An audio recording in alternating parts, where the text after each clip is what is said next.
Besharov. I'm professor of organizations and impact and the academic director of the Skoll Center for Social Entrepreneurship here at the Business School at the University of Oxford.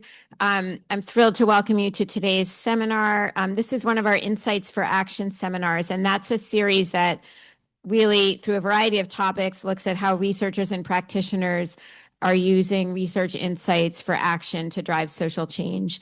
And today we are focusing on future thinking and future making, how foresight and scenario planning can help us reimagine our world. And I'm really thrilled to be joined in this conversation by some wonderful experts in the field of research, the field of practice, and both in organizations and in movements. And they're going to help us really unpack, first of all, what is future thinking and future making, and then the various approaches to doing that and studying that, and then help us think about what does that mean for looking forward and what we might imagine and what we might bring into reality.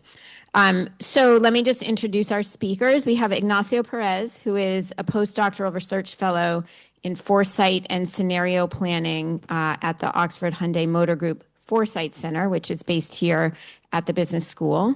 Ignacio is also one of our early career research fellows at the Skoll Center, and his work broadly looks at mobility, urban governance, and big data, and thinking about how socio-technical systems shape the future of transport in diverse urban environments. So welcome, Ignacio.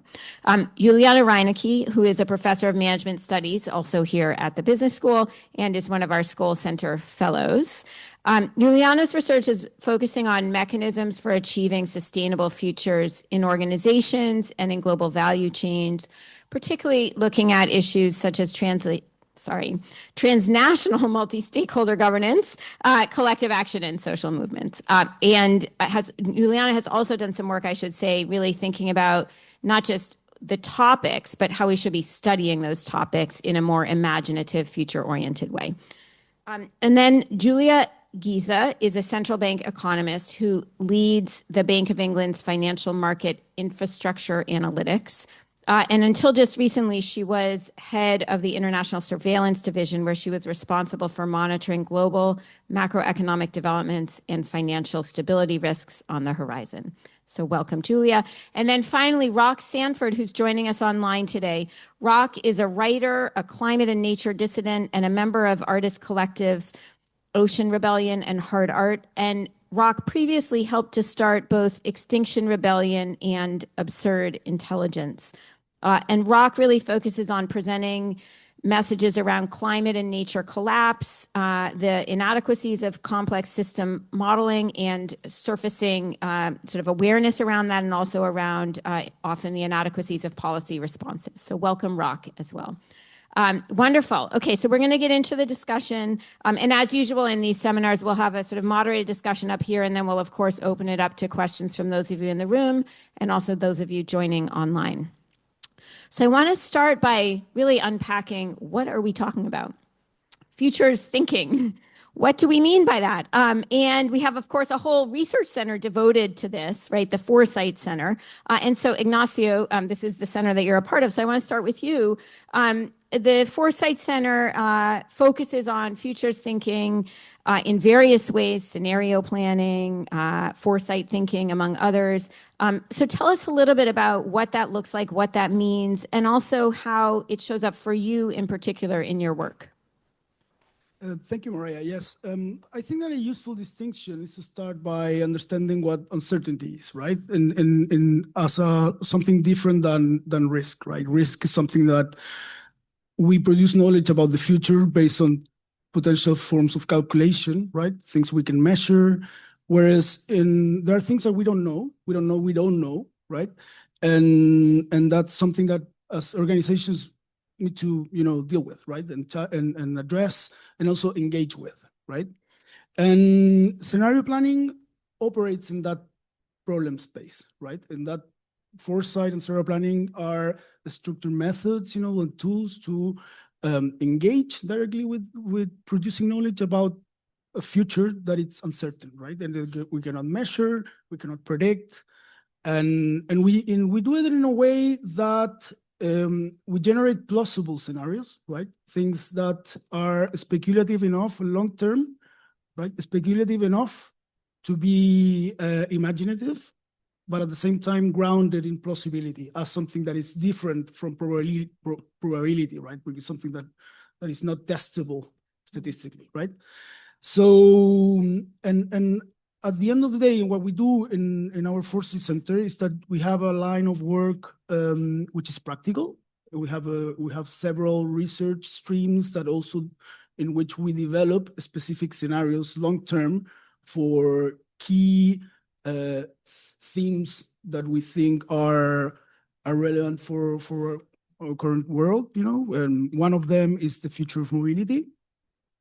But at the same time, we have an analytical interest, which is about the process itself on how we produce knowledge, you know, about the future, you know, collectively, and in a way that we engage with uncertainty through something, and I can talk a little bit more later on something that we call like generative disagreement, right? Or how multiple perspectives can allow us to really engage with that future that presents to us as something that we cannot capture and we cannot predict and we cannot measure, right? So that's pretty much our space of work.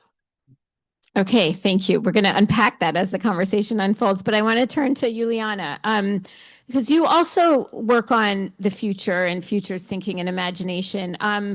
But from what I know of your work and Ignacio's work, it's not exactly the same and not exactly the same methods and tools. So tell us a little bit about how you approach futures thinking in your research and how that links to or is distinct from what Ignacio described. Yeah, thanks so much.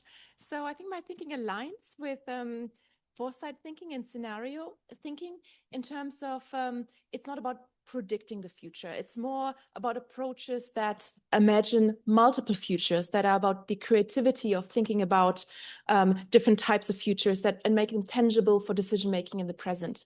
But I think my work also pushes a little bit beyond, or takes a slightly different direction, in the sense that I take a broader view of future making. And so I don't think about the future as something that we need to kind of try to foresee as in foresight, but I really want to focus on the practices of how do we make the future in the present, and also seeing the future. So in terms of uncertainty, the future isn't written yet. We kind of write it as we go along. And this is also an opportunity, a possibility to create the future. So the best way to predict the future is to create it. We could say, or as Mahatma Gandhi said, the future depends on what we do in the present. So, and then this really opens up the question of how do we make the future in the present, and what are kind of the organizational practices, the assumptions, and also the imaginaries that we produce about the future that we want to create. And this really brings me then to the idea about desirable futures. And to think that if we make futures in the present, then the imaginaries that we hold about the future, they become performative, in the sense that we kind of start to act upon the future that we imagine is going to happen in a certain way. So if we kind of build certain imaginaries about desirable futures, that also helps to bring about more desirable futures, even if they don't exist yet in the present. So I'm interested in this kind of performativity of the future, and then how we imagine and value the future is kind of a really important aspect of this work. And I think a tangible example that we've just been talking about before the seminar is a nature positive economy that I'm working on with Mary, who's sitting there, and Janice, who's sitting there. So it doesn't exist yet, right? But by starting to articulate what is nature positive, can we create a nature positive economy, circular economy, regenerative businesses? There are some experiments out there, but by starting to imagine how an economy might look like, we start to also creating the imaginaries that then act back on the future. And so this is really what I'm interested in. And I think that brings me to one more idea I want to mention, and that's really to think about the future as a commons, the future commons, something that we collectively produce that is incredibly fragile, that is contested, but it really kind of creates the idea that like other commons, the future is also vulnerable to overuse, neglect, depletion, like the commons of, the classical example of, the tragedy of the commons by Hardin, meadows, fisheries, and so on. We can deplete them. We can also deplete the future in terms of the decision that we take today, we just need to think about, climate change, the loss of biodiversity. So, and that really puts a big responsibility on us to kind of think about the types of future that we are creating here in the present today. And once we start to think about this responsibility, about the future as a commons and about intergenerational responsibility, I think we can start very differently about what it means to think about the future and try to create a future here in the present. Okay, I want to come to Julia and Rock, but before I do, I want to go back to you, Ignacio, because it struck me in what Juliana was talking about, this notion of imagination, right? And I would be interested to hear about what role that plays in foresight thinking and scenario planning. It's essential because, as Juliana said, the future is not factual, right?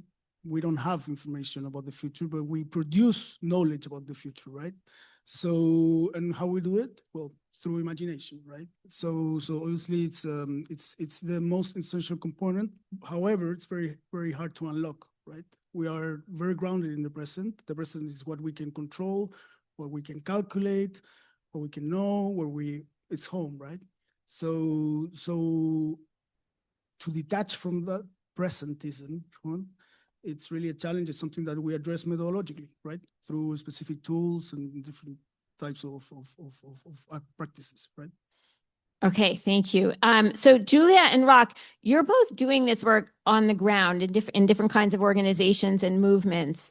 And so I invite you to reflect a little bit on what does it look like when you do this futures thinking work on the ground? How does that resonate with what you heard about sort of the research approaches to futures thinking? Julia, we'll start with you. All right, thank you. Thank you very much.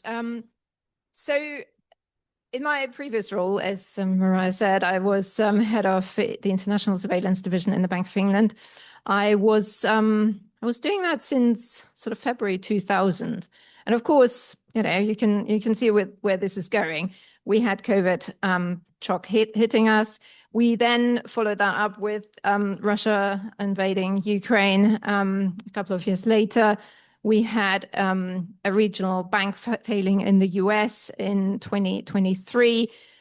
We had Trump's tariffs not long ago either. We now have another energy price war. So we have seen lots of global shocks, one after another. And essentially what I found in my previous role was that our traditional tools on the forecasting side, they fulfill a purpose, but they don't help us with these big shocks. And indeed, they don't help us think about them and when they might materialize or in how big trends sort of interact with each other. So I felt we needed a complementary tool set, essentially. And that's how I got to strategic foresight and scenario planning, sort of in the spirit, as Ignacio's mentioned it, sort of not so much from a risk perspective, but actually really tackling that deeper uncertainty and thinking about, okay, what tool might we use to take that to policymakers and find a way through that could help us be a bit more prepared for what the future might bring. And it is exactly this thinking about, it's not about probability, it's about thinking through different scenarios, different types of futures that could occur in the future. So that was sort of my motivation. And I think it's fair to say, I mean, strategic foresight essentially is exactly that tool. The key was, in our case, in the Bank of England, to really emphasize that it's a complementary tool, right? We're not trying to replace forecasting or anything like that. There's definitely a place for it, but it can help you unlock that longer term thinking, which essentially quantitative skills or quantitative approaches that extrapolate from the past don't really unlock. And I've got a PhD from Oxford in econometrics, right? So this was quite a step for me in terms of moving more into the qualitative space. And the bank as a whole is very much data-driven. So there was a bit of a culture shift needed as well to convince people that actually this isn't just storytelling. Yes, storytelling is a bit big part of it. You mentioned imagination. That is clearly really important here. But it is also a rigorous approach. You know, we do take these big macro trends and really think about, okay, where do they lead us? Some of them we can extrapolate, right? So where is certainty within the uncertainty? And then, but how do they interact? That is sort of, in a way, the interesting bit. So at the moment, for example, geopolitics and artificial intelligence. So how do they interact? And what does that then mean for how we might want to prepare for these futures as an institution? Yeah, maybe I'll stop there for now. Okay, thank you. Rock, how do these ideas show up in your work? Well, thank you, everyone. I love what I'm hearing. I'm interested in Ignacio's uncertainty versus risk, because there's also certainty. And in a way, what I see around us is ignoring what we know rather than acknowledging what we don't know. And a good example is Institute and Faculty of Actuaries have done some incredible work on what we do know. And yet financial markets and the sort of financial infrastructure is ignoring that work. So I think that's really interesting. It's like certainty is another element, and I think Julia said too.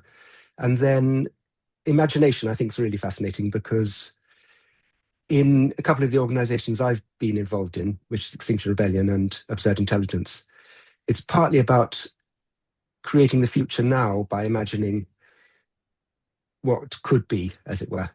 And I think it's David Graeber, who I worked with, who said, protest is living as if you're already free. Please correct me if it's someone else, but I think it was David. So, you know, I love what I'm hearing. And just from my angle, obviously foresight is crucial. There's two major dimensions, I think. One is the emissions pathways, and one is how society reacts to those. So we could have sort of incremental reform, we could have revolution, we could have reaction, and we could have the sort of chaotic failed state outcome. And then each of those interacts with an emissions pathway. And some of them are ruled out, like by emissions pathway probably means only failed state.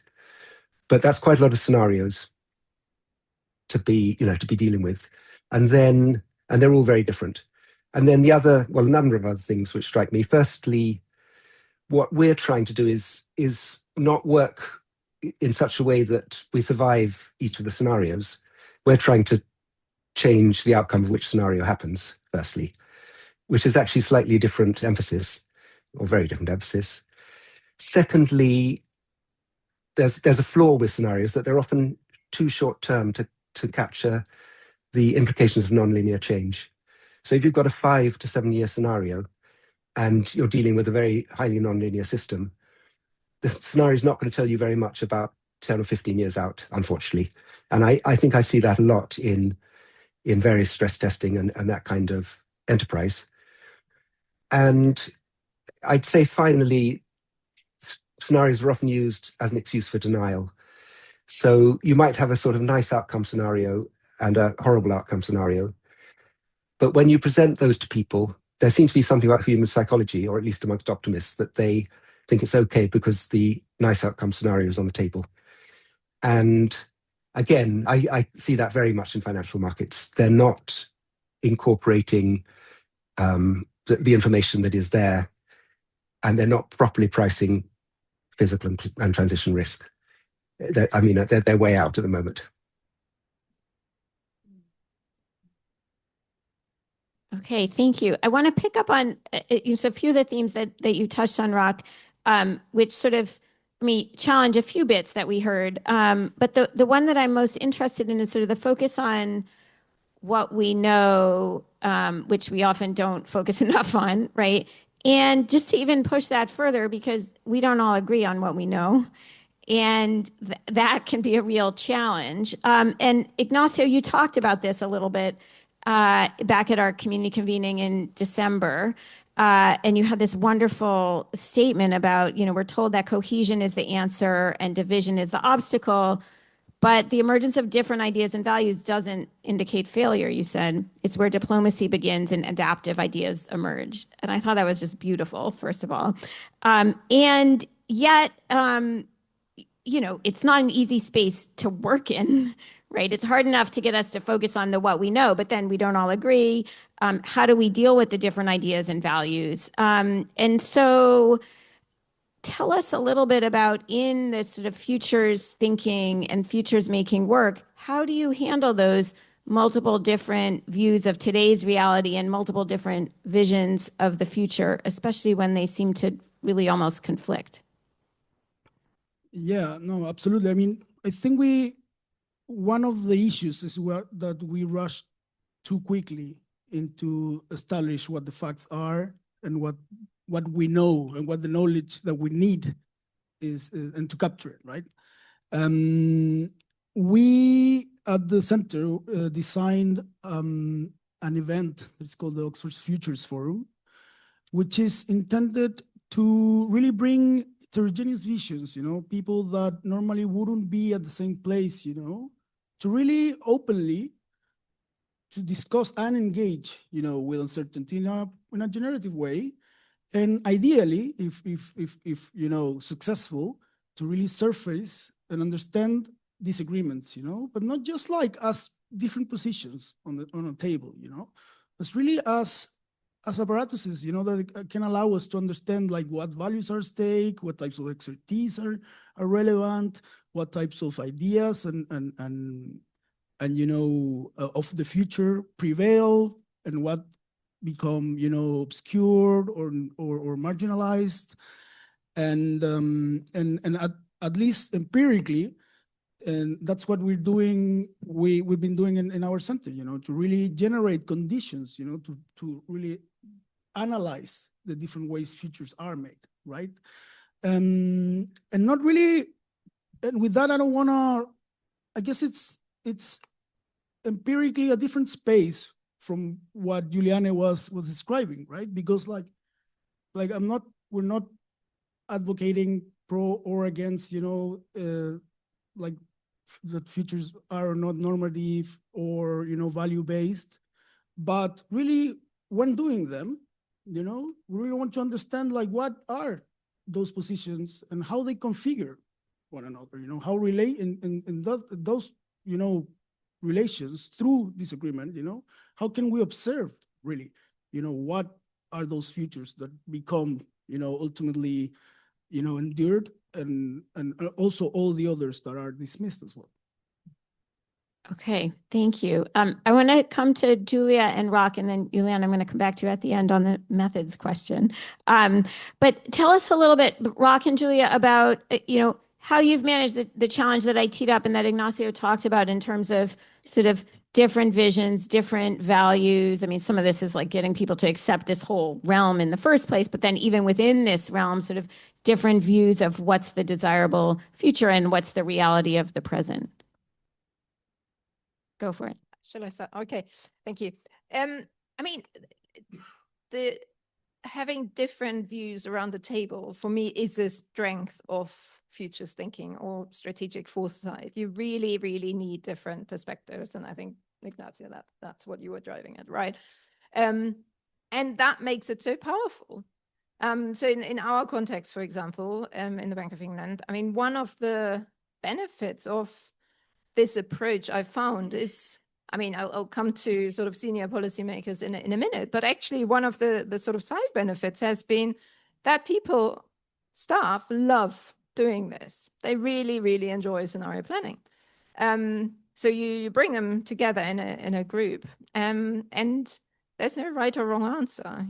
Again, it comes back to the imagination. It's a really creative way of coming together and doing some analysis. And so I have actually used it quite a lot in team building exercises, so in away days, for example. And that is it's a really great tool for that. And yeah, people really enjoy it. But it also has a place with policymakers, with senior policymakers. They genuinely do want to be challenged. They don't always want to hear, their inbuilt assumptions. they want to be challenged and have their assumptions challenged. And I think that is, again, the other strength of scenario planning or futures thinking, that by creating different futures, you challenge your implicit assumptions, right? And you try to see, it's almost like you're trying to see the present differently. It's not that we can't predict the future, and that's not the point, but you're sort of almost trying to see the present in a different light. I think that's sort of how the scenario workshop thinks about it. You take a standpoint from the future and look back at the present. And I think that helps policymakers in thinking about whether they are actually prioritizing correctly right now, and it is that challenge that is needed.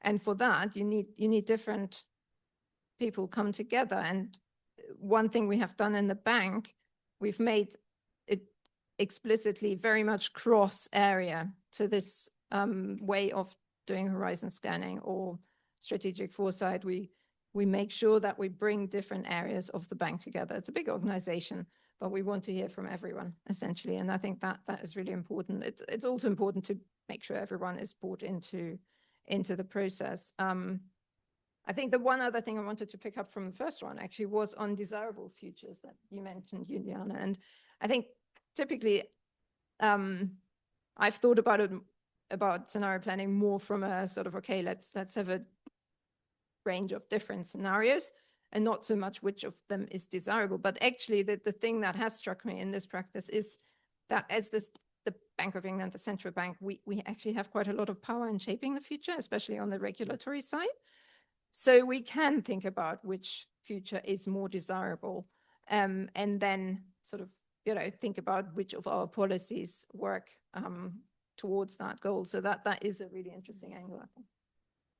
And I think it links very much to what Rock was saying earlier as well about, I'm not sure exactly what the words were, changing the outcome, right? That you actually, you have a view on which is the one you're working towards, and how can you actually create that change, not just laying out all the possibilities, which is, of course, what we often do in the research world, but you're in the world of action. And so, Rock, tell us a little bit about, how that plays out for you, in particular, this notion of sort of you're working towards really shifting, like, where are we going to end up, right? Changing the outcome in a landscape in which there is not always agreement about where we are, what is truth, what do we actually know? Well, thank you, Mariah. Like the rest of you, I really like disagreement, provided it's rational and respectful. But that's really what I'm looking for, even in friends. And just being a bit contrarian again, I think the problem I encounter more often is agreement. At least within progressive activists, as they're called. In other words, the civil society people who go out on the streets. There tends to be, for my liking, a bit too much agreement and groupthink. And I always say that there was a role of jester or trickster, who was the person who was supposed to say the unsayable to the king. And, all the yes people would be saying one thing, and the jester was supposed to say the complete reverse, and was allowed to say it because it was humor. I've heard humor described as telling the truth unexpectedly, actually. So there's probably a role for humor here, and there's definitely a role for absurdity. But there is a problem. There's a problem of ideology. So how do you communicate across ideologies? There's a problem of people having different values and priorities, and those values can be in conflict.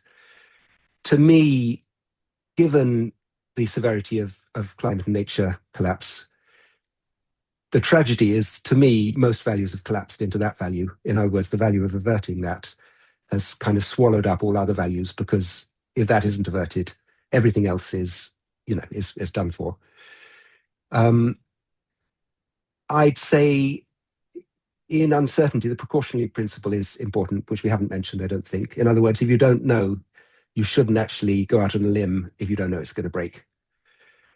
And my other approach is to, I find there are a lot of assumptions implicit in strategic thinking, which people might not agree with. But if you do the strategic thinking and then you present people with tactics, they often do agree with the tactics because the tactics can line up with their ideology. So I've realized strategy doesn't really interest people, but tactics do. I love that. It's quite provocative. I don't know if we have any strategy colleagues in the room. Maybe a few.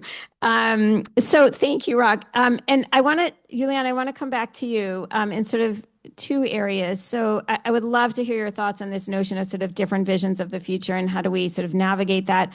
But I think this is also a nice time to hear a little bit about what would it mean that we need to do as researchers to methodologically study things differently in order to engage in the kinds of things that you talked about at the beginning, and in order to do that in a way that accommodates different visions of the future. Thanks so much. Yes, I mean, where there's no tension, there's no progress.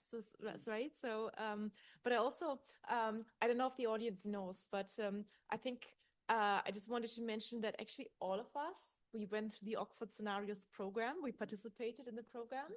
And Julia and I, we were actually in the same cohort. And we worked with a transnational policy actor and did kind of so this was kind of our illustrative case. And we did this narrative scenario analysis. And I think, Julia, you mentioned everything that has happened since then. And there were so many things we could not imagine, right? So, and I think that really suggests kind of sometimes the limits of our imagination. How can we prepare for this future that is just so unimaginable? I mean, so I think, but what we know is that the future is not an extension of the present. I think that's probably what we can all agree on. And that's why kind of projecting forward from the present is going to be very problematic. And I don't know if you know the future funnel. I find this kind of just this beautiful kind of way to think about it. So basically the future funnel suggests, okay, you know, you have the horizontal line is kind of the trend of what is most likely to happen. And then if you go a little bit further out, you get to what's probable to happen. And then you go into what's possible to happen. And then you can kind of think, okay, where do you actually want to shift? Which future? And is it kind of a probable or possible? And how? And then, of course, you get into what's very unlikely to happen. But I think it kind of is kind of an interesting idea to think about, okay, you know, how do we kind of, because this is kind of the different thinking that we're exercising here, that we don't want to think about the trend, but we want to think about kind of the possibilities at the margins, but maybe the probabilities and then what's desirable. And how do we shift this? I think that's what Rock also mentioned, right? I think in terms of studying the future, the challenge that we encounter is that however we study it, the future cannot be validated. Right? It cannot be, and we as data-driven kind of social scientists, we like to study something that we can validate. And we can, okay, this is somehow grounded in data. And even if we have data that's already, by the time something becomes data, it's already the past that we are studying. So we're studying traces of the past. So what do we do with these traces if we work with them and we can project it, we can kind of have scenarios and so on, but there will always be kind of this limit in terms of how much the data of the present and the past is going to be useful for the future. So I think that's where imagination really comes in. And I think it challenges us as social scientists to then think, okay, are we kind of really good at studying and theorizing the past and present? But if we actually want to have impact as scholars, maybe we need to think about how can we actually study the future in a way that, you know, helps to shape the future or helps others to kind of imagine futures that then can be enacted. So this is something that I've been thinking about. It's a very hard challenge. I haven't found the golden method yet. I think one thing that I find very useful is to think about experiments that are happening. So because, you know, one quote associated to Bill Gibson, science fiction writer, the future is already here, it's just unevenly distributed. So we sometimes find these experiments, and that might be social movements, that might be kind of smaller organizations that already give us glimpses of the future and practice them. And it might not be the mainstream, but there might already kind of a prefiguring by just practicing the future. One example, for instance, that we're doing again with Mary, who sits in the audience, is Nature on the Board, an organization that just imagines a completely different way of corporate governance by including a new actor, nature. What would happen if nature was on the board? And then as researchers, we can start asking these what if questions inspired by, grounded in the reality, an organization that already does it, but it allows us to then kind of imagine forward, what if all organizations were doing that? And we could do this with multiple other things. But I think for us, it would kind of require thinking differently about what are criteria for us in terms of what is rigorous research.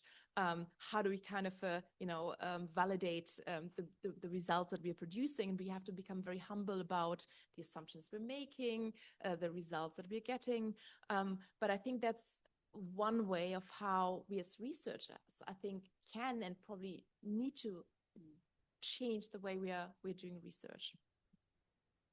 Okay, thank you. I want to turn to our last sort of area of discussion, which is about leadership and how do we take all these ideas into practice in the sense of leading organizations and movements that are trying to do the work of futures thinking and futures making. But also, of course, you're managing a day-to-day of whether it's a formal organization or an informal collective or movement. And how can leaders really move between the two or balance those two or do the two at once of the sort of planning for doing the futures making, doing the imaginative work, and also running and leading the organization and today's operations. And so I'll start with Rock and Julia on this one. Any reflections on what does it take to do that well and to manage that duality well?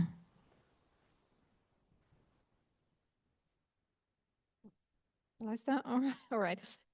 Yeah, thank you. I mean, I think that the leadership question is a really interesting one. So for me, this futures thinking or strategic foresight is very much about leadership, right? I mean, it is about strategy and thinking about being prepared for the future. So, and that is, I think, why leaders should definitely have this in their toolkit.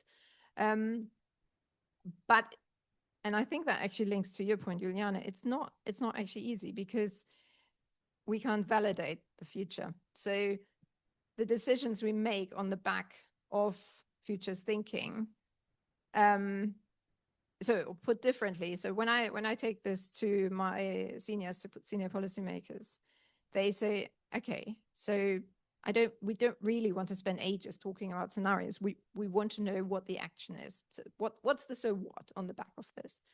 And then how do we measure whether we've been successful?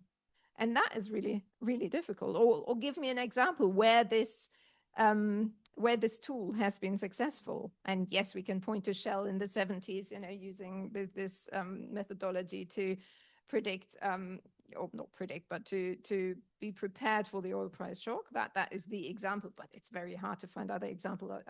I've really gone to different organizations and asked. But that is ultimately what leaders want to see. So it is really, I think what I've learned is not so much focusing on the scenario. So yes, build them. And as I said earlier, people love building them.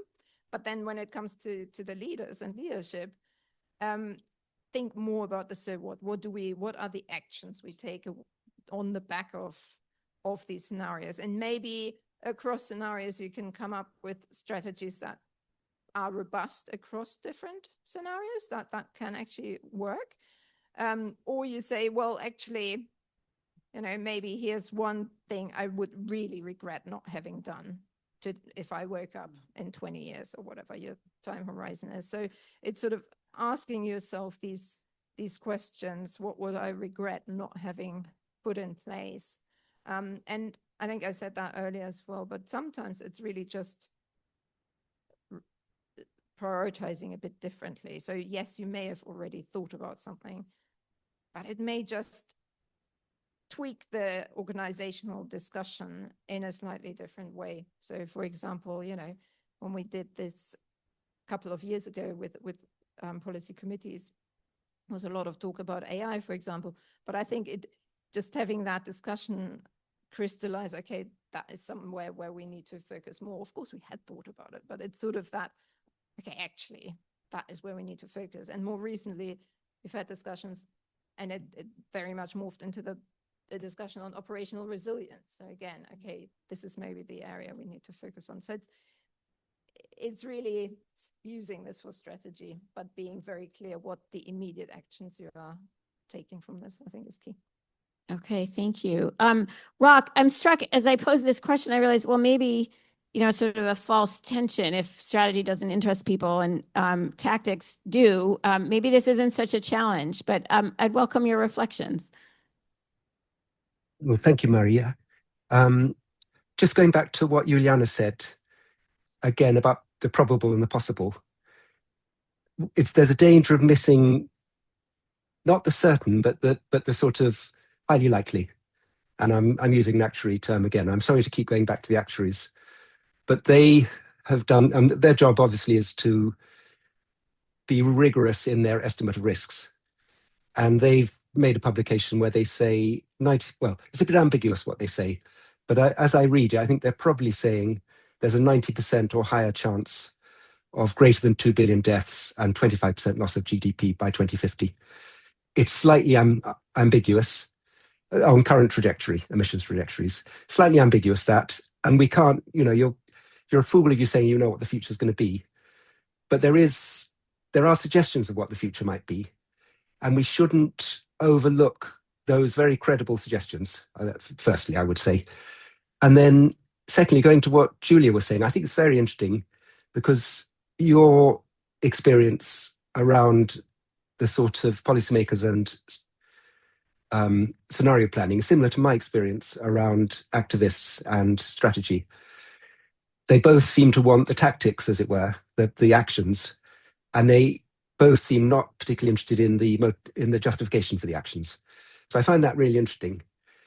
And then I suppose that's the role of leadership in a way, is to get people interested in what they're not interested in, or at least to get them activated in the way that is benign.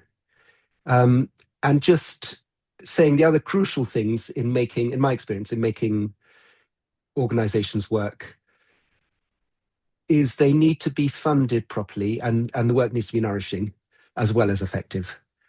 And again, my experience is people burn out if they're not properly funded, and they burn out if the work isn't nourishing. And in a sense, the effectiveness is less interesting to people. It's always very interesting to me because I just want what I do to move the dial. But I find it's hard to interest people in effectiveness, which really goes back to strategy. But if you haven't got in place proper funding and nourishing activities, you're not going to be effective. So those are sort of necessary conditions of success. Okay, thank you. Juliana and Ignacio, any last reflections before we go to Q&A? Yeah, maybe just to also think about this question on leadership. And I think I think there's this real kind of challenge of extending the time horizon of leaders, because a lot is kind of structurally inbuilt to have a very short-term horizon. Organizations typically strategy, if I'm in my kind of class of execs and so on, they say, what's your strategic time horizon? Typically 3 to 5 years is seen as long-term. And if you think about the challenge we're facing, this seems quite short-term, I would say. And so how do leaders really kind of extend their time horizon? The typical example that we have in strategy is the collapse of Eastman Kodak. So anyone who studies strategy will recognize this example. Basically, the failure to foresee digital photography and how kind of the old photographic printing became obsolete, which was basically the business model that was built on. Sales were going greatly. And, there was this new innovation, digital, no one is going to take this. And this is this unwillingness to kind of imagine that the business, the kind of demand would change and digital photography would take over. And they could have instead invested those profits they were making into the business transformation, and this did not happen. And I think we see this again and again with so many organizations today that just, you can, coming back to what Rox said, sometimes we face uncertainty, but sometimes we face certainty, but we don't want to see it because we don't want to see that far into the future. And so something that would make absolute sense if you think about 10, 20, 30 years in advance. Yes, we maybe should invest in decarbonization. Maybe we should. I study climate change adaptation in the Alps, where the lack of snow actually questions the viability of winter ski resorts. But the answer is we invest into more snowmaking facilities, which has a lot of detrimental consequences, social and environmental, but prolongs the model for a certain time. So, but we see this again and again. So I think one of the great challenges of leadership is actually to use these tools of foresight, scenario planning, imagination to kind of extend the time horizon, and then use this to reflect back on the present, and then ask again, does it what we're doing today, does it still make sense? Okay, thank you so much. It's a huge challenge and so important. If I can say something on leadership as well, I think that a way of seeing leadership making this happening is to apply what I call discipline hesitation. This is first like to create spaces for realizing the different actors to understand what they really want and what they really care about, right?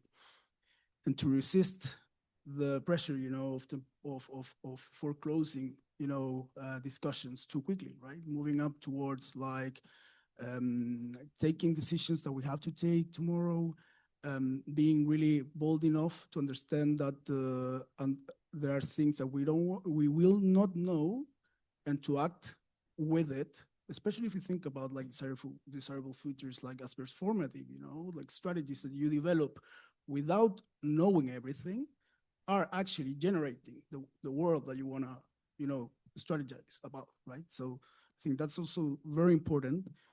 And again, like treat what we don't know and the problems of that, as part of your practice, as part of the imagination that you can develop within your organization, as part of your activism, as part of, or even an organization that looks extremely rigid. Well, I don't want to say that, but as the Bank of England, right?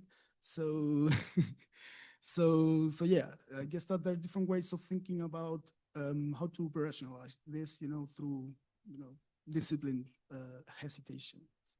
Okay, disciplined hesitation. I think that's a good moment or term to leave us with as we move to Q&A. Questions from those of you here in the room, and those of you joining online, please put your questions in the chat. We're going to come around with a microphone just to make sure that you're heard. Yep. Thank you so much. That was fascinating listening to you all. I just had a few thoughts really as you were speaking. So, I mean, Charlie Munger, the famous business partner of Warren Buffett, show me the incentives and I'll show you the outcome. I think that's something that rings true so much as someone, who's starting businesses at the moment. I see essentially societally and question whether that we're borrowing against the future without their consent. And lots of the decisions that are being made in the absence of experts. There was that famous Michael Gove, I think it was, quote a few years ago that we'd had enough of experts. I think he wasn't speaking for the majority of us when he said that. I mean, the economic arguments for rapid transition away from fossil fuels is just compelling. Like the price of generating electricity through renewable sources has been more cost efficient from not burning dead dinosaurs for some time now, but people aren't being academically, or at least politicians aren't being honest in the conversations about actually the people who are paying us are from the fossil fuel industry. The lobbyists have got a massive incentive to not engage intellectually or economically with the reality that we could decarbonize rapidly today if they just had the courage to detach themselves from the people with billions of pounds saying, look over there. And then just one of the other things, Section 172 of the Companies Act. Sorry, this is me as a insolvency nerd and lawyer by background. We could put a public interest duty and economic interest duty into Section 172 of the Companies Act and actually give that priority so that interests of shareholders didn't completely trump the interests of society as a whole. Because frankly, what's it matter if your shareholders do well if there's no world for us to actually live in and enjoy those profits in? So just a few thoughts listening to the really excellent discussion today. Thank you. Yeah, over there. Thank you, everyone. My name is Njoki. I am in the School of Public Policy, taking my master's degree. What comes to mind is what are the enabling conditions around imagination? It's wonderful I find imagination to be beautiful. And at the same time, I'm coming from a country in Kenya considered to be of lower capacity. And within that, there are people living in extreme poverty to whom imagination is a privilege. So I wonder amongst yourselves, what are the ways in which you are building alliances with and actually raising resources to enable people to have the space to imagine and minimize their risk of failure or the consequences of failure should they be unable to realize what they imagined?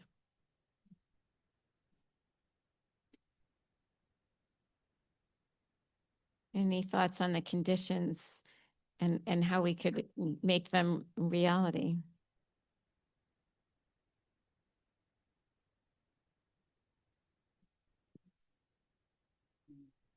I mean, I could say that that empirically that's what we're trying to do with our forums, right?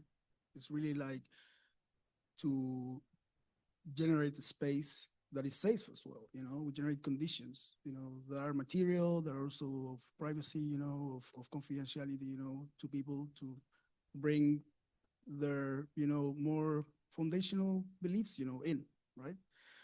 And also requires like careful design, because like because of what we already talked about, like we're also living in a crisis of, imagination, right? So to really unlock ways of thinking about the future and really what we really want about the future, requires like careful design, right?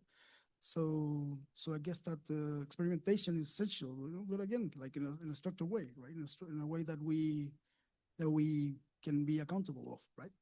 And I think that as from a research perspective, even though we cannot generate evidence about the future, we can generate a lot of, actually, that's what we're doing in our centers. They're generating a lot of evidence about how we produce knowledge about the future, right? And I think that's also important to understand, I mean, in terms analytically, right? Absolutely. Rock, I'm struck by the comments you made earlier about the importance of resourcing and nourishing work, which I think are very much germane to this comment, right? And resourcing can take many forms and nourishing work can take many forms, but it strikes me that those are sort of baseline conditions for having the space and the safety to imagine. Yeah, I agreed with Jyoti. And then, so the question is how you deliver that. I think there's an extra element, which is education. Like I think Tolstoy thought that the purpose of education was to stop people imagining. And there is an element of truth there. So I think there's an educational element as well of liberating people to imagine rather than just to learn, the existing consensus. But I agree with Jyoti. Yeah, one has to figure out how to resource people.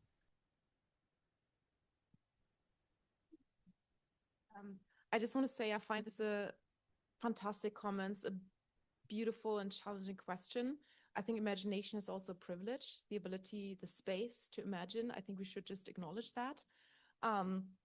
And but I think that's also where the risks lies, right? And I think that's why the slogan "Another world is possible." I think it's such an important one, because if we kind of think this is kind of the world we have to live in, we don't allow ourselves the space to imagine that things could be otherwise. And I think that's kind of the starting point for actually, action and collective action as well, and many social movements as well, just imagining this kind of different world that is possible. Now, what are the enabling conditions? I think thinking about back to scenario analysis, I think what it does in a space that is maybe more constrained, like organizations, where often there is no such space to really imagine different futures, because their routines, their practices, their goals, their strategies, and so on. I think what it sometimes does is gives a license to imagine, because it says, don't think about the next 6 months, don't think about the next year, don't think about the next 5 years. Take a time horizon of 15 years, and now come up with at least 4 different ways of how the world could be in 15 years' time. So that kind of gives a very concrete mandate to imagine. And I think these types of tools are very, very powerful.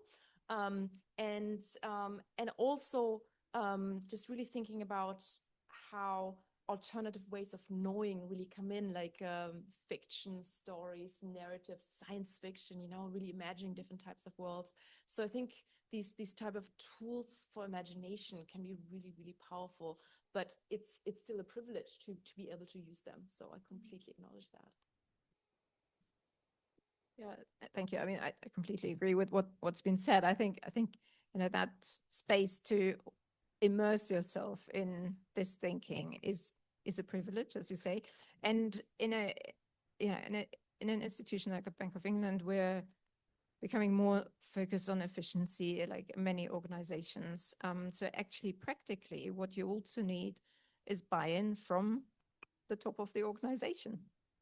So that's why it's really important to see this as a tool, but be clear why it's a useful tool for the whole organization, and it can be used in different ways. So as I mentioned earlier, I think our my seniors, they want to see the so what, and be really clear about that. But actually, as I said as well, for staff, it's actually a great tool to come together and say, use it in away days or something like that, and give them that license, give them that privilege, that time.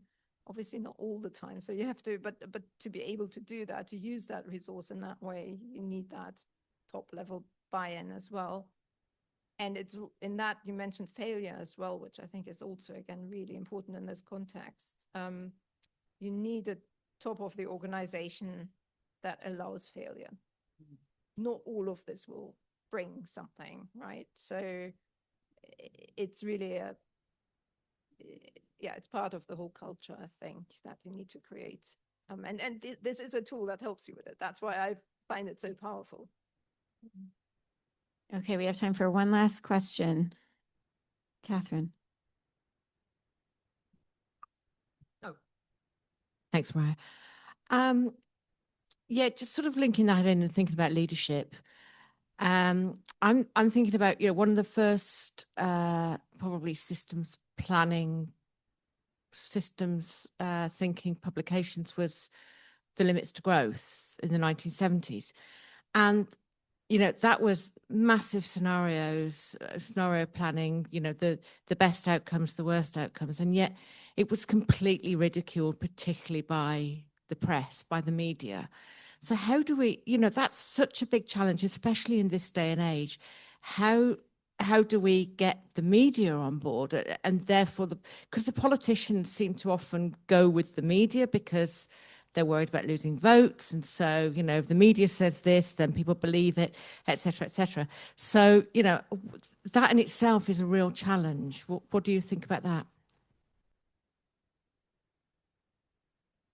I think it's real, yeah, and still quite valid, right? But also there are success stories as well, right? And I think that it's important to, use them properly, right? I mean, the classic case is Shell using scenarios, to anticipate the oil crisis in the 70s, right? But you know, there are others, right? And I think that that it's important really to sort of face that, right? And how costly it is to not do any. It's the other thing. Maybe for me, it's about storytelling. So, I mean, to be clear, we have not used this tool externally at the Bank of England. It's just been internally. But, and this is me talking privately, essentially. If I ever were to consider publishing anything on the back of this, I think the power lies in the story. So you have to tell a really good story. And I think this gives you a tool to do that. So if you can tell a convincing story, then, you know, you're winning almost. And I think one good example there is, you know, think about Brexit. The pro-Brexit had the better story. Yeah. We may not agree with it, but they had the better story. So it's sort of how can you use the tool to influence the media through storytelling, I think. Okay, thank you. On that note, we're going to bring this to a close. Thank you so much, Ignacio, Juliana, Julia, and Rock, for a wonderful discussion. Thank you all for joining here in person, and thank you as well, those of you who joined online. If you are here in person, I invite you to stay for a reception here in the Nest. And I think, do we have one more seminar? This is our last. I was going to say we have a June seminar, so come back in June. We hope to see you then. Have a wonderful weekend.